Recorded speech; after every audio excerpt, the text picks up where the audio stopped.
Good evening and welcome to this edition of Newsnight. My name is Charles Odong Tho. With me in the studio, the old man of the clan, Andrew Mwenda. He is the CEO of The Independent. He's right back here. Andrew, you're most welcome back.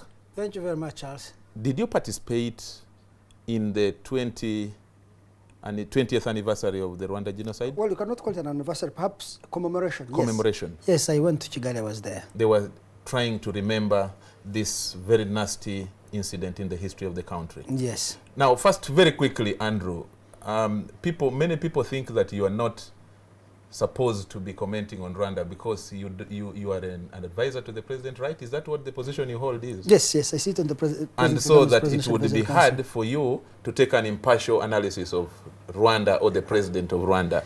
But if you want to know, if you want to listen to what has happened in the cabinet, do you call Wafula Gutu or the Prime Minister Mama Mbabazi? You call Mbabazi. Exactly. Because he chairs it. First of all, I admit I am close to President Kagame and I sit on his Presidential Advisory Council. I know very many people in the Rwanda government. So if you want to know anything about Rwanda, I am the first person you should talk to because I'm very well informed.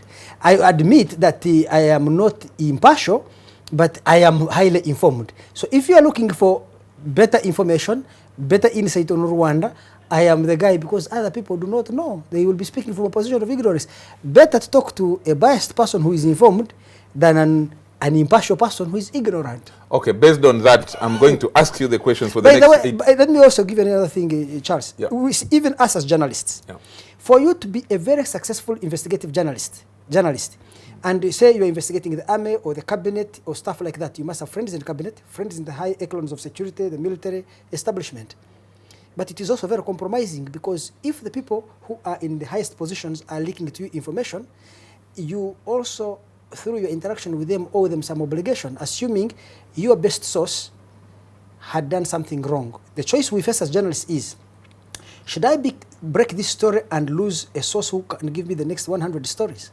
Or should I secure the other greater 100 stories, but not publish this one about Odongo Tho, who is my source in the Army High Command?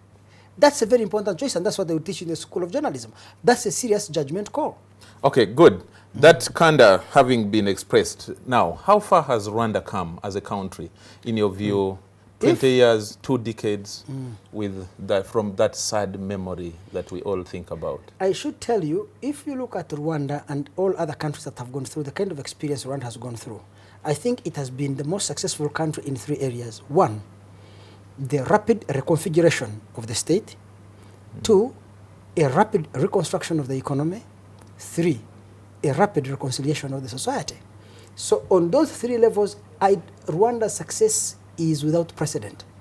Now, I was listening to President Kagame, his speech at Amahoro Stadium, and he said, one of the things, the highlights, he said, we shall tackle our challenges radically and without any compromise. I think that's but radically came out.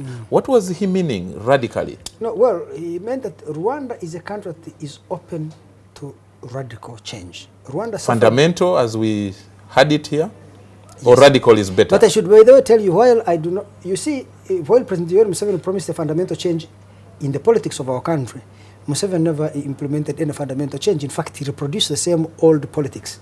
But what Museveni did in fundamental change, Museveni had initiated a fundamental change in the economic governance of Uganda, because he was able to restructure the entire property right structure, the economic and the macroeconomic policy and institutional architecture of Uganda was transformed. So Museveni was able to promise one thing in politics and deliver a completely another thing in the economy, because in politics, whether it was to fight corruption, dictatorship, vote rigging, governmental patronage, things like that, he has replicated them. But on the economy, he was able to shift the economy away from state control towards the private sector, deregulate major sectors of the economy. That is why you find Uganda is the only country with the liberalized electricity distribution system. Did you take that to Kigali, take that to Rwanda. Rwanda, they have been able to do both. The RPF in the last 20 years has been able to fundamentally alter how political power is organized, how it is exercised, how it is distributed, and how it is reproduced. If you go to Rwanda, the basis of governmental legitimacy is in service delivery. To ensure that the ordinary citizen in Rwanda is able to get basic public goods and services. For example, did you know that 98% of Rwandans have medical insurance? 98%. 99% of pregnant mothers in Rwanda receive antenatal care when they are pregnant, during their pregnancy, at least once. 100% of Rwandan women deliver children in the presence of a medical professional. Can you imagine would a Ugandan in government today argue that Rwanda, is it a population of about 10 million? Is it 12 million now?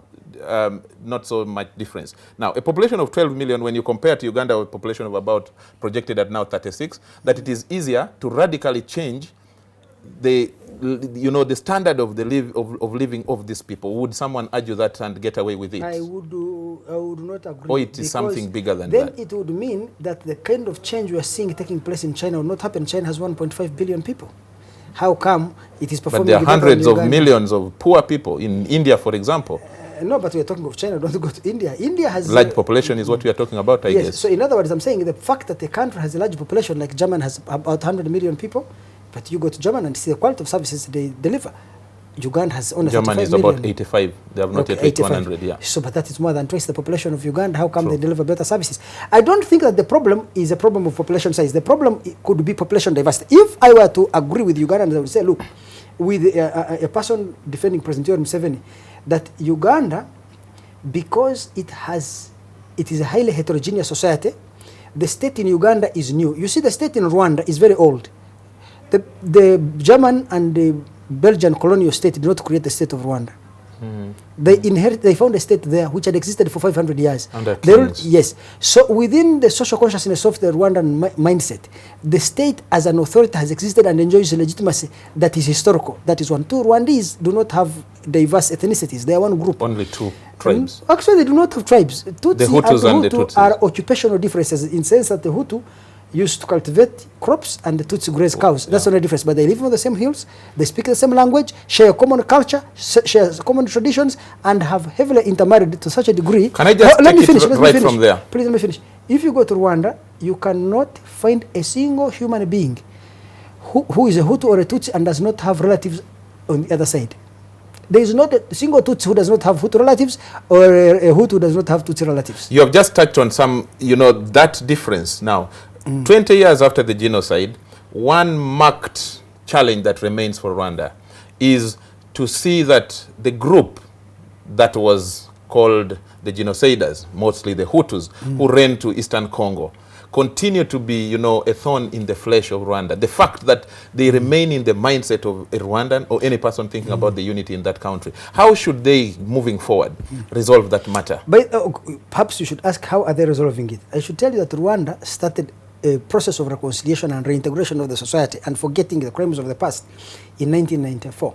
They will tell you that by 1995, 70% of the RPA, the army of Rwanda, was ex-FAR. It was the army they had defeated under Habyarimana. Immediately they took over power, they integrated most of the army back into the army that had been defeated was reintegrated. So, and people do not know that. So that if you go to Rwanda today, you'll find that the Commissioner General of Prisons in Rwanda was the former commanding officer, commander of the FDLR, the rebel group.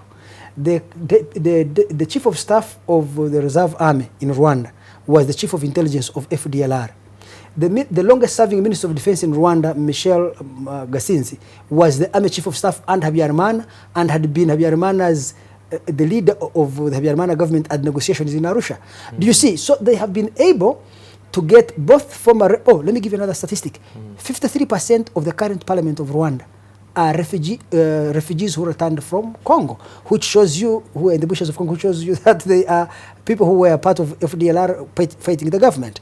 So the speed with which Rwanda has been able to integrate what were previously enemies, both into the army, state institutions, and to society, is an achievement of epic proportions. Make a very quick comment on the issue of tolerance, tolerating the opposition. Rwanda still faces that huge task because when someone comes up to oppose Kagame, either the person has to run into exile immediately after the election, or the person is faced with an assassination plot or attempt or something like that. True. We know the cases we are talking about. Let me tell you, Rwanda has 12 registered political parties. And the Rwanda Constitution says that the ruling any party that wins an election cannot hold more than 50% of the cabinet.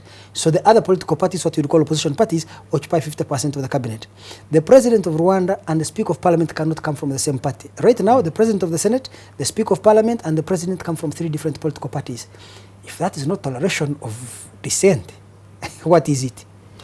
And on that note, what is it? And that is Andrew Mwenda with me, Charles Odongtho. On Old man of the clan. Old man of the clan. Yes. Which clan? Nobody has answers for.